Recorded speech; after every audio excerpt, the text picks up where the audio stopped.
Ang Philippine Heart Association, meron ba kayong pagkipag-ugnayan sa Department of Education para at least mabalance po ang ano mo? Absolutely. So meron po kaming mga advokasya ngayon, itong PHA Puso Muna, para po ma-push po natin ito pong anti-obesity. So meron po rin kaming mga advocacy ngayon, itong mga videos namin, yung aming multimedia, para po sabihin sa lahat at i-disseminate na ang obesity po, hindi po natin ini-encourage, lalo na sa ating mga bata. So, active lifestyle, ibig sabihin po, ehersisyo, 5 days a week, 30 minutes kada araw, so mga 150 minutes po ang gusto namin kada linggo na magawa ng lahat para ang aktibong exercise, maibaba po natin ang obesity at syempre ang tamang pagkain. Ma'am, ano-ano po mga, for the record, ano-ano mga products po na dapat iwasan ng mga ipapakain ng mga magulang sa mga bata?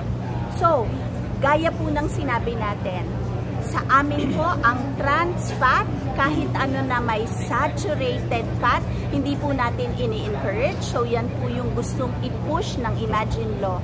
Meron na pong mga nagiging advokasya for low sugary beverages na pinapush din po natin.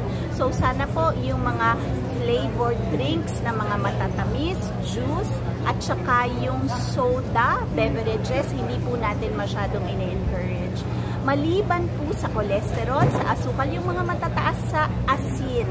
So, yung mga kinakain natin na mataas sa asin, lalo na po yung mga delata na alam natin matagal ang shelf life dahil mataas ang asin. Yung mga paborito natin na mga sausawan, siguro kahit papano pwede po nating i-minimize para po hindi nakakasanayan ang mga bata kung ano naman ang pinapakain. Pagka yan ang kinasanayan nila, yan ang hahanapin nila.